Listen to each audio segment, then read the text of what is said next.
São João Maria Vianney. Também sobre o cerco de Jericó e mais algumas coisas. Hoje tem muito assunto. Vejam, o povo de Deus, Israel, tinha sido escravizado no Egito. Ficou lá por muito tempo, gerações e gerações, sempre na escravidão. E Deus, misericordiosamente, libertou seu povo com Moisés. Atravessaram o Mar Vermelho para chegar à terra prometida. Mas que pensamento veio na cabeça daqueles homens e mulheres? E lembraram-se do tempo da escravidão. Esqueceram-se da libertação. Para lembrar que quando eram escravos, a comida era preparada em grandes vasilhas. Comiam a carne que era preparada. E lembrando-se disso, pensaram assim: e agora? Estamos aqui no meio do deserto. Não temos o suficiente. Não seria melhor que Deus tivesse permitido que não saíssemos da escravidão e, continuando escravos, poderíamos ter panelas de carne, pelo menos. E agora, na necessidade? Estranho é o ser humano. Se encher o estômago, pode ser até escravo. E não é assim. Quanta gente se perde na busca de uma satisfação passageira. Olhem, por exemplo, a escravidão da dependência. Qualquer dependência, no exagero da comida, da bebida e de entorpecentes. Esquecem-se da liberdade que Deus dá, liberdade de quem foi batizado e é filho de Deus. Preferem voltar para a escravidão. Nada disto. Aí que o apóstolo Paulo então vem nos dizer: vejam bem, no batismo fomos libertados. Nós nos tornamos criaturas novas. Somos filhos de Deus. Não é possível que voltemos ao tempo da escravidão.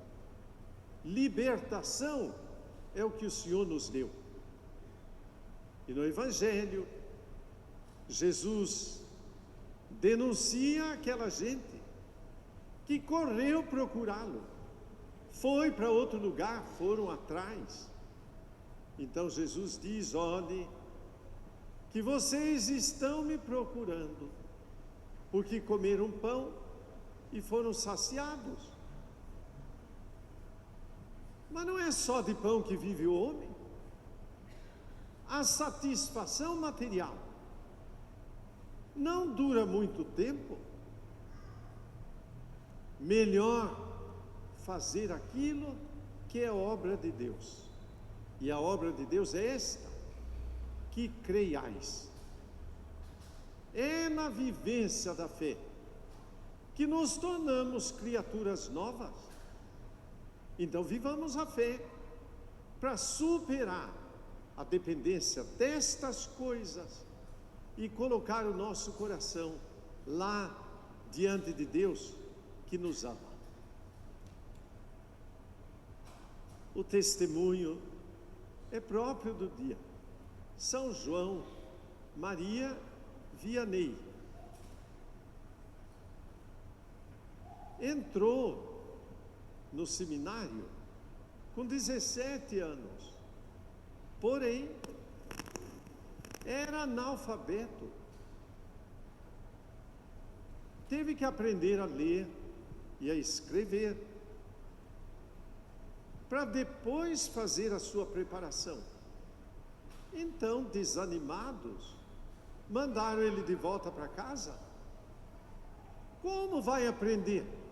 Disseram, se tem tanta dificuldade.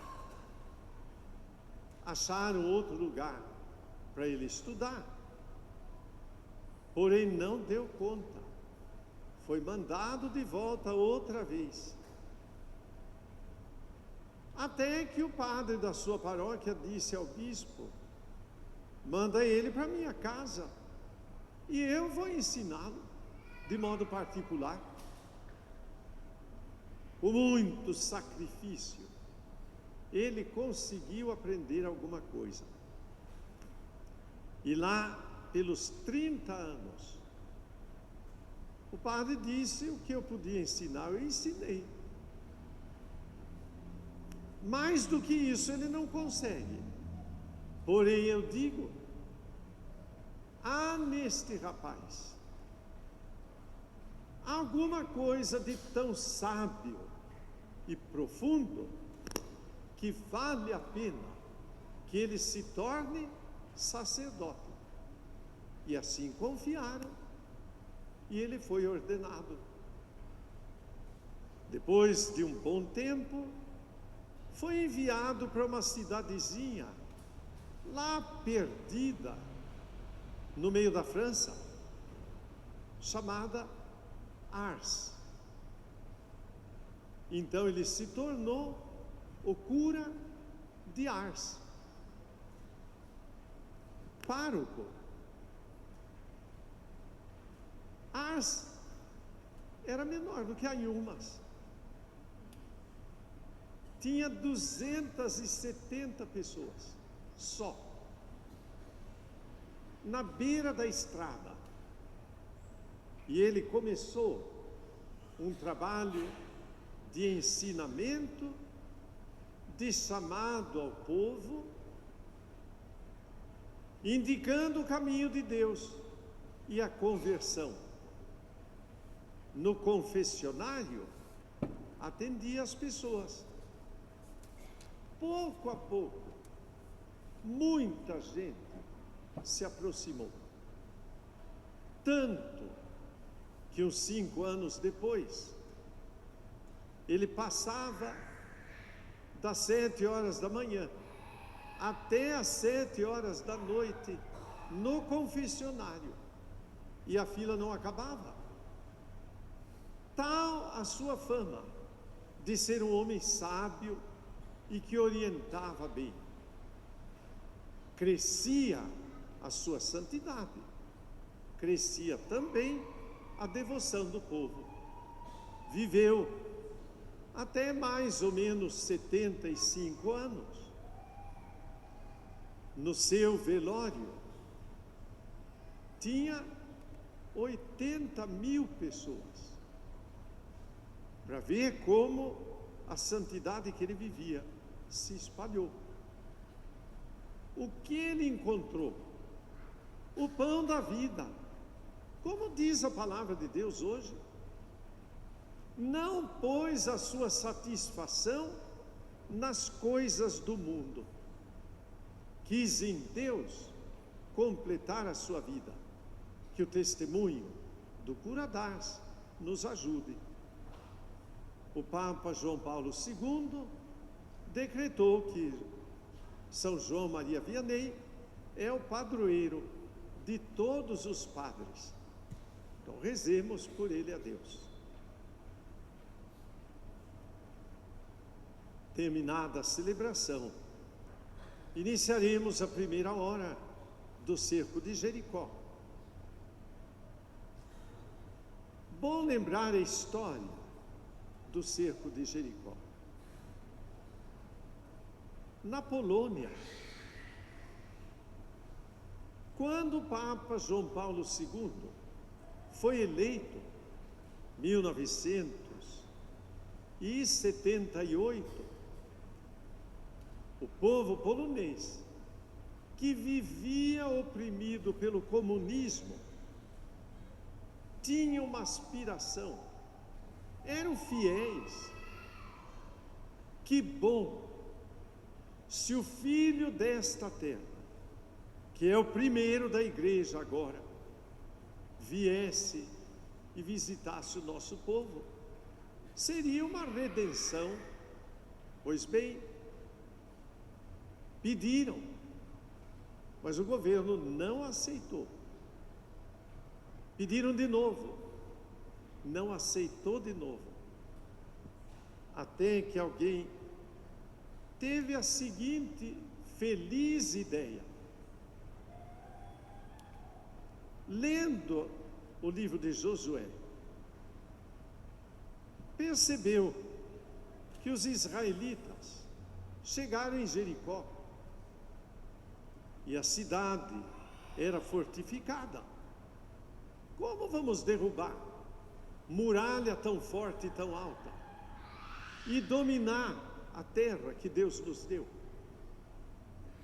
Pois bem, pensaram assim: vamos rezar. E começaram a oração. E cercaram Jericó, rezando, durante 7 dias. No 7º dia, diz a palavra, caíram-se as muralhas e a cidade foi dominada. Vamos fazer a mesma coisa. Vamos rezar por 7 dias, pedindo a Deus que Deus venha em nosso socorro. Desta vez, pela presença do Papa em nossa terra, que é a terra dele. E organizaram e rezaram o terço durante 7 dias, 7 noites. Não demorou muito tempo. O governo não teve outro jeito e aceitou a visita do Papa na Polônia. Grande sinal para nós. Pedimos pela santificação das famílias. A família é o berço, a fonte, o fundamento de toda vocação. Estamos no mês vocacional também, então nós vamos rezar pedindo a Deus que venha em nosso socorro e que nos conceda muitas vocações, mas que santifique para isto as nossas famílias. Não podemos rezar dia e noite, porque não temos tantos grupos assim. Então vamos rezar o que é possível, fazemos a nossa parte, mas que seja com devoção e confiança. Algum tempo atrás, reunida a comunidade, expressei um desejo, uma vontade e uma orientação em relação à campanha política que está para começar oficialmente. Então dizia, pela experiência que eu tive na última eleição, melhor seria que aqueles que se candidatarem de alguma maneira se afastassem do ministério que tivessem.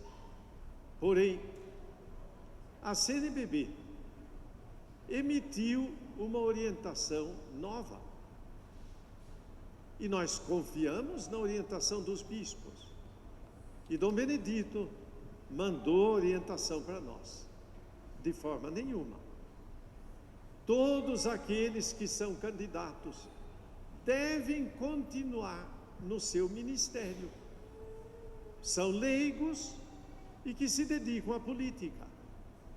Entendemos desta maneira. Mas mesmo assim, devo alertar para que as pessoas de forma nenhuma concorram para dividir a comunidade. Professemos a nossa fé. Creio em Deus Pai,